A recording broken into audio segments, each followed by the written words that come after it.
Griffin Ellis didn't mean to grab the wrong shopping cart, but when a toddler's wail pierced through aisle 6 of the crowded grocery store, instinct kicked in faster than reason. Hey, it's okay, little guy, he said, crouching beside the child in the cart, definitely not his. What happened? Did Mom just step away? The boy, maybe 3 or 4, hiccuped through his sobs, clutching a stuffed dinosaur like it was the last safe thing on earth. Griffin gently offered him a packet of animal crackers from his own cart. You like these? My daughter calls them magic cookies. The boy's cries quieted to sniffles as he took the bag with shaky hands. Griffin smiled. There you go, kiddo, a sharp voice, controlled but clearly distressed, cut through the air. Teddy, Griffin stood, turning toward the sound. A woman in sleek black heels and a tailored trench coat rushed over, her eyes wide with panic. Her hair was pulled up, not a strand out of place, but there was something wildly unguarded in her face as she saw her son holding Griffin's crackers. Oh my God, he was just right here. I turned for 1 second. It's okay, Griffin interrupted gently, holding up his hands. He didn't go far. I found him crying and stayed with him. The woman dropped to her knees in front of the boy, hugging him tight. You scared me, Teddy. You can't run off like that. I was looking for you, Teddy mumbled into her shoulder. Griffin stepped back, awkward but calm. He's okay now. She looked up at him, her expression shifting from panic to grateful relief, her eyes bright, stormy gray locked with his. Thank you, she breathed. Seriously, thank you. No problem, Griffin said with a small smile. I've got a 4-year-old myself. I know how fast they disappear when you blink. I'm Vanessa, she said, standing and brushing her coat. Vanessa Keene. And this little escape artist is my son, Teddy. Griffin extended a hand. Griffin Ellis, and I've got a daughter, Tessa. She's probably hiding in the cereal aisle right now, trying to sneak marshmallow puffs into the cart. Vanessa chuckled an easy, surprised laugh that made Griffin glance at her again. She was beautiful in a composed, expensive-looking way, but the laugh made her human. You're a single dad, she asked. Yeah, he said. 3 years now. He didn't say more. No need to get into the mess of custody hearings or the fact that he was juggling 2 jobs to keep their small apartment. Vanessa tilted her head. You seem calm. Most people panic when they see a crying kid in their cart. Panic doesn't help, he said simply. Teddy, now munching contentedly on crackers, reached for Griffin's hand. You're nice. Griffin smiled down at him. Thanks, buddy. Vanessa blinked, clearly not expecting the warmth in her chest. She glanced at the man again. He wore a faded jacket, jeans with a patch on the knee, and sneakers that had seen better days. But his voice, calm, steady, kind, and when he looked at her son, it wasn't with pity or annoyance, it was with heart. They parted ways at the checkout, but Griffin lingered in her mind longer than she expected. 3 days later, Griffin was rushing into the community center with Tessa on his hip, both of them damp from a sudden downpour. He was late for his janitorial shift and had to drop Tessa off at the playroom. Daddy, my boots are squishy, Tessa whispered. I know, honey, we'll take them off soon, okay? A woman's voice answered before Griffin could respond. We've got towels and dry socks. He turned and blinked. Vanessa stood near the donation table, her hair in a ponytail now, wearing jeans and a fitted navy sweater. She looked different, softer, casual, like she belonged here. Hey, she said, smiling. Need a hand? Griffin stared, surprised. Vanessa. What are you doing here? I volunteer on Thursdays, she said. Kids literacy program. Tessa peeked over Griffin's shoulder. She's pretty, Vanessa laughed. Hi, Tessa, want to help me pick out some dry socks? Griffin hesitated, but when Tessa eagerly nodded, he let her down gently. I didn't know you volunteered here, he said, watching them. There's a lot people don't know about me, she said with a shrug, leading Tessa to the table. Like the fact I can survive without my assistant or that I make a mean grilled cheese. Griffin raised an eyebrow, amused. Grilled cheese, huh? That's a bold claim, she grinned. I have layers. He chuckled and rubbed the back of his neck. Well, thanks again. I should go mop a hallway or something. Wait, she said. Are you free after your shift? Griffin paused. Why? Because I owe you a coffee for saving my son, and I want to know more about the guy who stayed calm in a storm. The coffee turned into dinner, nothing fancy, just a burger joint down the street from the center.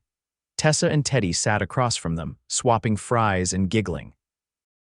So what do you do? Griffin asked between bites. Vanessa hesitated.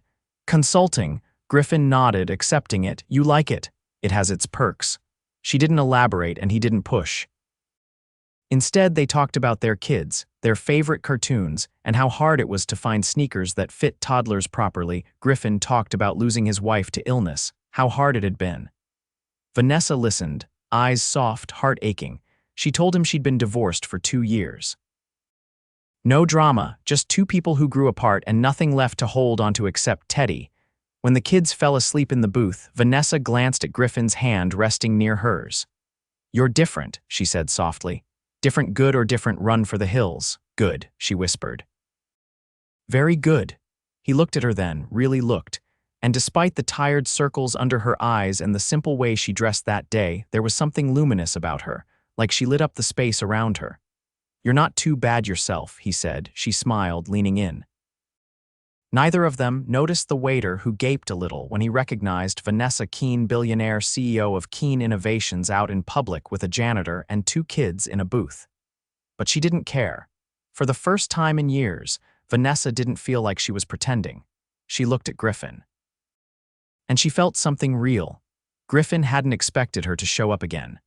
But the following week, as he walked Tessa into the playroom at the community center, Vanessa was already there on the floor, barefoot, reading a picture book to a group of wide-eyed kids. Her voice was animated, her ponytail lopsided, and her laugh just a little too loud rang out like she'd forgotten herself. Tessa tugged his sleeve. Can I sit with her? He nodded, and his daughter slipped out of his grasp and nestled beside Vanessa without hesitation. Vanessa didn't miss a beat. She looped her arm around Tessa like she belonged there. Later, when the kids were painting paper crowns and Griffin was mopping the hallway outside the multipurpose room, Vanessa appeared in the doorway holding a cup. You like green tea with honey, right? She asked. He glanced up from the mop. How do you know that? You left a cup on the bench last time, she said, stepping closer. I remembered. He accepted the drink, surprised. Most people don't notice that kind of thing. I'm not most people, she said. He leaned against the wall, wiping sweat from his brow with his sleeve. No, you're not. She studied him for a second. You always this steady. I don't have time not to be. She looked down at her shoes. Must be exhausting. Sometimes, but I've got Tessa. That keeps me upright. Vanessa nodded, watching the mop water ripple in the bucket. Do you ever take a break? He gave a short laugh. Define break. She met his eyes. A day without cleaning after strangers. A day not dictated by bills or appointments or nap schedules. Sounds like a fantasy. She took a breath, then said, What if I made it real? He raised an eyebrow. What do you mean? Let me take you and Tessa to the aquarium. It's quiet during the week, less stress. I'll cover tickets and lunch. He hesitated.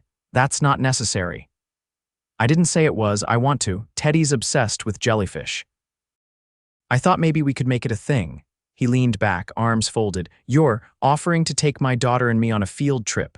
I'm offering to spend the day together. No obligations. He studied her eyes, then nodded slowly. All right, but only if you let me handle lunch, she smiled. Deal? They didn't talk about it again until Saturday morning, when Vanessa's black SUV pulled up in front of Griffin's building, nothing flashy, but spotless and gleaming. Griffin lifted Tessa into her booster seat as Vanessa greeted them both, her hands full of snacks and juice boxes. You came prepared, he said. I have a list and a backup plan for the backup plan, she said, buckling Teddy in on the other side. I don't do chaos. He closed the door, sliding into the passenger seat. You'll love being around me then. At the aquarium, Vanessa was different. Not the composed woman from before. She rolled her eyes when Teddy demanded a second turn at the stingray tank and danced with Tessa under the glowing jellyfish dome. Griffin watched her from a few steps away, hands in his pockets, a strange warmth building in his chest. You're good with them, he said when they sat down for lunch at a quiet cafe nearby. They're easier than adults, she said, brushing Teddy's hair back. Kids don't pretend. He took a sip of water. You pretend a lot, more than I'd like to admit. Tessa tugged his sleeve. Daddy, Miss Vanessa got me a goldfish bracelet from the gift shop. He turned to Vanessa. You didn't have to buy her anything. I wanted to, she said simply. He looked down at his daughter's wrist, the plastic charm sparkling in the sun, and swallowed the lump in his throat. After lunch, the kids fell asleep in their car seats on the drive back. Griffin glanced at Vanessa as she drove. "You're not like anyone I've met before." She kept her eyes on the road. "Neither are you." He rubbed his palms over his jeans. "You're not just a volunteer, are you?" She didn't answer right away. "Then, I run a company, a big one." He nodded slowly. "That tracks. You're not. Weirded out." "I don't care what you do. I care how you treat people." She turned to look at him briefly, something unspoken hanging between them. When she pulled up to his building, she didn't get out. He unbuckled Tessa, resting her head against his shoulder. "Thanks for today," he said. It meant a lot to her. "What about you?" He paused. "I didn't know I needed it." She reached over and gently touched his forearm. "You deserve more than just surviving, Griffin." He met her gaze. "What if I don't know how to want more? Then I'll teach you." He stepped out of the car, heart pounding, and for the first time in a long while, he wondered what it would feel like not just to exist but to be chosen. He didn't know yet that she already had. Griffin didn't expect the invitation to the gala. It came in a thick, ivory envelope tucked into Tessa's backpack when he picked her up from the community center's afternoon program. The moment he opened it, his chest tightened. It was embossed, formal, and carried the unmistakable weight of money. The kind of event held in glass towers with valet parking and champagne that cost more than his grocery bill for the month. He turned it over, rereading the small notes scrawled in Vanessa's handwriting at the bottom. "You don't have to say yes. But if you do, I'd like to see you there." Tessa peeked over his arm. "What's that, Daddy?" He quickly folded it. "Just something from Miss Vanessa." "Are we going?" He hesitated. "We'll see." Griffin didn't sleep that night. He lay awake thinking about what it meant, about how far her world was from his, about how easily she'd crossed into his life without blinking. But stepping into hers, that was different. The next morning, while Tessa was still brushing her teeth, he called Vanessa. "I got the invitation," he said. "I wasn't sure if I should send it," she admitted, "but I want you there. I don't have anything to wear to something like that. I'll take care of it. That's not why I'm hesitating." "I didn't think it was." There was a pause. "Griffin," she said, quieter now. "I'm not trying to parade you in front of people. I want you next to me. For once, I want to walk into a room full of people and not feel like I'm alone." His grip on the phone tightened. "I'm not used to this," he said. "I know," he exhaled. "All right. I'll come." The next afternoon, a courier delivered a box to his apartment. Inside, wrapped in tissue paper, was a tailored navy suit, a crisp white shirt, and polished dress shoes. There was no price tag, just a small card. "Can't wait to see you." The night of the gala, Tessa stayed with Mrs. Patel from down the hall. Griffin stood in front of the mirror, adjusting his tie for the third time, unsure how a janitor ended up wearing a silk-lined suit that felt like it belonged to someone else. Vanessa met him outside the hotel in a car with dark windows and a driver in a black cap. When the door opened, her breath caught. "You look uncomfortable," he offered. "Devastating," she finished. He looked her over. She wore a floor-length gown the color of midnight, her hair swept up, a thin diamond bracelet at her wrist. She looked regal, untouchable. And yet, when she took his hand, it was with the same warmth she had on the first night they'd had burgers and fries. Inside the ballroom, crystal chandeliers glittered above them. Waiters moved like shadows with silver trays, and a string quartet played something classical he couldn't name. Griffin kept his shoulders straight, his steps measured. "You okay?" Vanessa whispered as they crossed the floor. "I've vacuumed carpets like this," he said. "Never walked on one." She gave his hand a squeeze. "You're doing fine." Griffin caught glances, curious, assessing. A few familiar faces raised eyebrows. Vanessa didn't flinch. She introduced him to CEOs, venture capitalists, a senator. Griffin kept his answers brief, his manners sharp, but inside he was counting the steps to the nearest exit. During a lull in conversation, Vanessa led him to a quiet corner near the balcony, away from the glittering crowd. "I didn't bring you here to test you," she said. "I know. You're thinking about how different our lives are." He looked out over the city lights. "It's hard not to." She followed his gaze. "You think I don't notice the way people look at us?" "I think you don't care." "I don't," she said, "because I've spent years surrounded by people who talk but never really listen." "You listen, Griffin." "That's rare." He turned to her, the city behind them, I don't know how I fit into your life.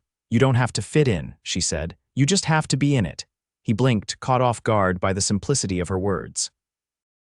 You don't want someone with a matching resume. I want someone who doesn't lie to me, someone who shows up, someone who looks at me like I'm more than my net worth. He hesitated. It's not going to be easy. I don't want easy, she said, stepping closer. I want real. Before he could respond, a voice interrupted. Vanessa. They turned. A man with salt and pepper hair and a stiff posture approached. His gaze flicked to Griffin with practiced condescension. Elliot, she said coolly. I wasn't aware you'd be bringing a guest tonight. I didn't realize you were still on the board, she replied, her tone flat. The man's eyes narrowed. He's not. With one of the vendors, is he? Griffin straightened but said nothing. Vanessa's smile was all teeth. This is Griffin Ellis. He's the man who reminded me people matter more than portfolios. Elliot's expression faltered just for a moment. I see. No, she said, you don't, but that's okay, you never did. As the man walked away, Griffin let out a breath. Old boss, he asked. Once, she said. He thought kindness was weakness. Griffin looked at her. You put people like that in their place often, only when it matters. Later that night, as the gala wound down and the city stretched quiet outside the car window, Vanessa rested her head lightly on Griffin's shoulder. You were wrong, by the way, she said. About what? You fit into my life just fine. He didn't speak, just reached for her hand and held it all the way home. Vanessa hadn't meant for Griffin to see the headlines. But by the time she walked into the community center that Monday morning, the whispers had already started. He was standing near the front desk, arms crossed, tension carved into every line of his shoulders. A copy of the business magazine lay open in his hand. She didn't need to see the page to know what it said. Billionaire Vanessa Keene debuts Mystery Man at Gala, a quiet romance with a working-class hero. She stopped a few feet from him. I didn't know they'd run that. Griffin closed the magazine and handed it to the receptionist without a word. Then he turned, his voice low but steady. Is this what we're doing now, becoming a story? I didn't call anyone. I didn't ask for the attention, she said, but you knew it might happen. I knew people might talk, he said. I didn't know I'd be an article. She stepped closer, careful not to raise her voice. I didn't share anything about you. They made assumptions. He looked past her, jaw tight. People I work with saw it. Parents at Tessa's school are asking questions. You might be used to this kind of scrutiny, but I'm not. I never wanted to put you or Tessa in a spotlight. But it happened, he said, his eyes meeting hers, and I don't know how to protect her from something I can't control. Vanessa's voice dropped. I never meant to make your life harder. Griffin exhaled through his nose. It's not just about me. Tessa asked if we're going to be rich now, or if her friends will stop playing with her because their moms saw a picture. Vanessa's heart clenched. I'll call the magazine. Ask them to take the story down. You can't put the toothpaste back in the tube. She nodded slowly. So what do we do? He was silent for a long moment. Then he said, I need time. She didn't argue, just watched him walk down the hallway and disappear around the corner. That night, Vanessa sat alone in her penthouse, the city glittering beneath her, and stared at her phone without touching it. She'd spent years learning how to control the narrative, earn the board's respect, steer public perception, build a company from the ground up. But this was something else entirely. She couldn't fix this with a press release. Teddy padded into the room in his pajamas, clutching a pillow. Can I sleep with you tonight? She nodded and lifted him onto her lap. He leaned against her chest and yawned. I like Griffin. And Tessa? I know, she whispered. Are they coming back? Her throat tightened. I hope so. The next 2 days passed in a blur. Vanessa canceled meetings. She went to the community center and read to the kids, but Griffin wasn't there. She left a note with Mrs. Patel asking if Tessa needed anything, but no one called. By Thursday, the ache in her chest had settled into something colder. That evening, she stood before the board of directors at Keene Innovations, presenting a new community outreach program. But her voice, usually sharp and assured, faltered. Someone asked a question and she asked them to repeat it. Afterward, her assistant approached. Are you all right? I'm fine, she lied. You haven't been, he said gently, since Saturday. She didn't respond. Just walked to her office and shut the door behind her. She sat at her desk, staring at the framed photo of her and Teddy at the aquarium. Her fingers hovered over her phone, then dropped. She didn't call, but Griffin did. It was late, nearly midnight, when her phone buzzed. She answered on the first ring. "Hey," he said, her heart leapt. "Hi, I'm sorry I walked away like that. You had every right." He was quiet for a moment, then said, "Tessa misses you. She asked if we did something wrong." Vanessa closed her eyes. "You didn't." I told her that. But I needed a second to catch my breath. I'm not used to being seen by strangers. "Neither am I," she admitted. He laughed softly. "Somehow I don't believe that." "I mean really seen," she said. "Not the version people expect." Another pause. "Vanessa," he said, "I'm not good at this. I fix broken light fixtures, not broken expectations." "But he stopped himself. "Can we talk, in person?" She was already grabbing her coat. He met her outside the center. The lot was empty, the streetlights casting long shadows across the pavement. She stepped out of the car and walked toward him slowly. "Hi." They stood in silence, the kind that hummed with every word left unsaid. Finally, Griffin spoke. "I don't want to be a headline. But I also don't want to lose what we have just because it got complicated." Vanessa stepped closer. "Neither do I. I've been scared," he said. "Not of you, but of what it means to let someone in this deep." "You think I haven't been?" she asked softly. "You're the first man who's looked at me like I'm more than my last quarter's earnings. That terrifies me." Griffin reached for her hand. "I can't give you yachts or summers in Tuscany." "I don't want any of that," she said.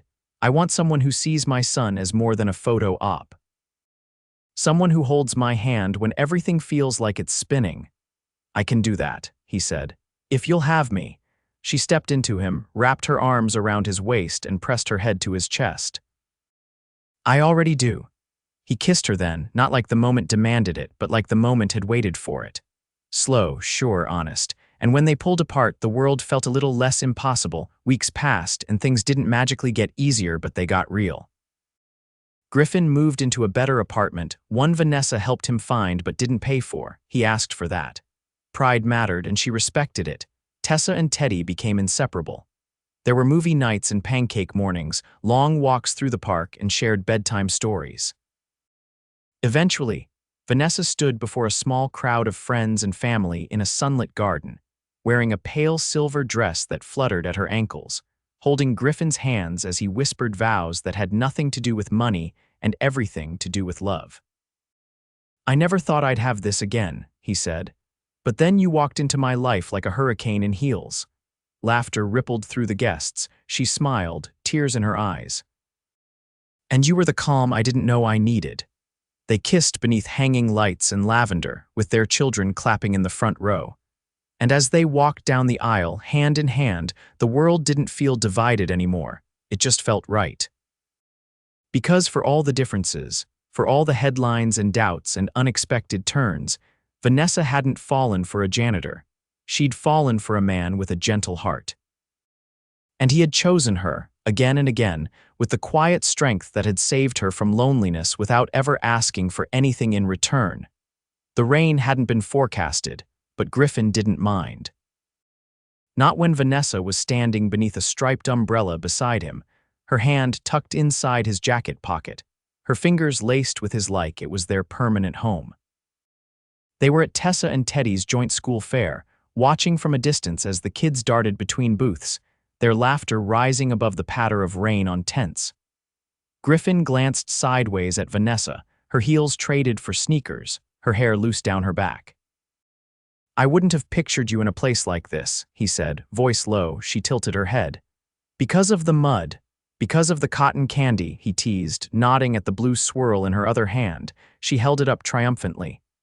"I used to beg my nanny for this stuff. Now I get to eat it without asking permission." He chuckled, brushing a rain-speckled strand of hair from her cheek. "You've changed." Her smile faded to something softer. "I've stopped pretending I haven't." They stood in silence for a moment, the kind that didn't feel empty.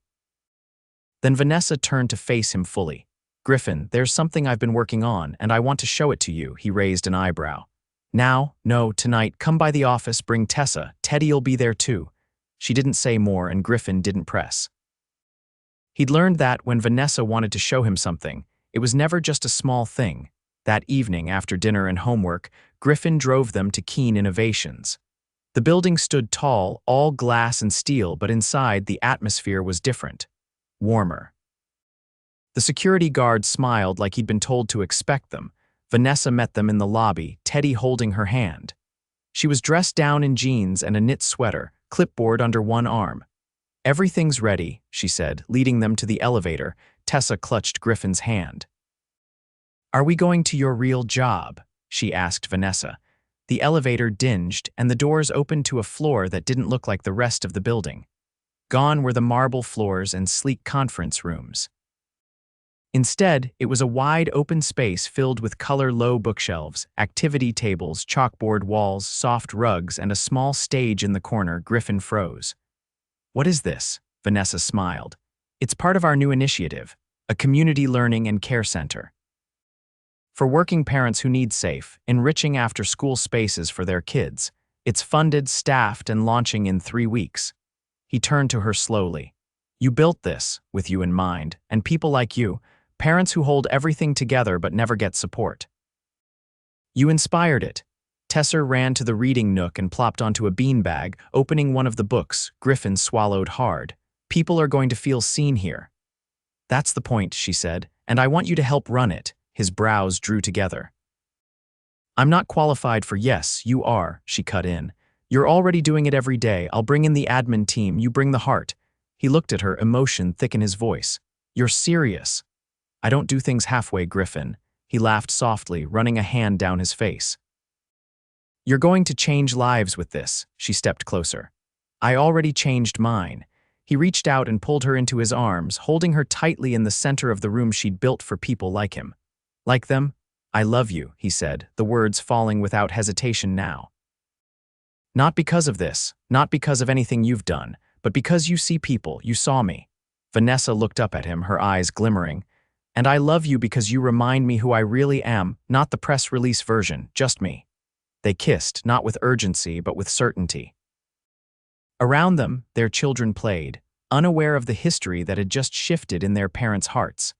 Months later, Griffin stood in front of a small crowd on the same floor, now buzzing with children and laughter. He wore a navy shirt with the center's logo stitched over the pocket. Vanessa stood beside him, her hand resting on his back. "I used to think I had to do everything alone," he said. "Then I met someone who taught me that strength doesn't mean silence, that asking for help isn't weakness. And that love doesn't always come the way you expect it, but when it does, it's worth everything." The room applauded, but Griffin only looked at her. Afterward, while the kids painted paper lanterns and the parents chatted over coffee, Vanessa pulled him aside. "I have something for you." He narrowed his eyes playfully. "More surprises." She handed him a worn, folded piece of paper. "It's from Teddy." Griffin opened it. A drawing of 2 stick figures holding hands with Tessa and Teddy beside them. Above the sketch, the words, "Thank you for making Mommy smile again." His throat tightened. Vanessa slid her arms around his waist. "You gave him something I couldn't, stability, trust, a man who doesn't walk away. You gave me something I never thought I'd have again," he said. "A future I actually want." They stood in the middle of the center they'd built from 2 completely different worlds, now seamlessly stitched together. And as the sun dipped low behind the towering skyline, their children's laughter echoing through the halls, Griffin kissed Vanessa with the kind of love that didn't need proving anymore. It simply was, and always would be.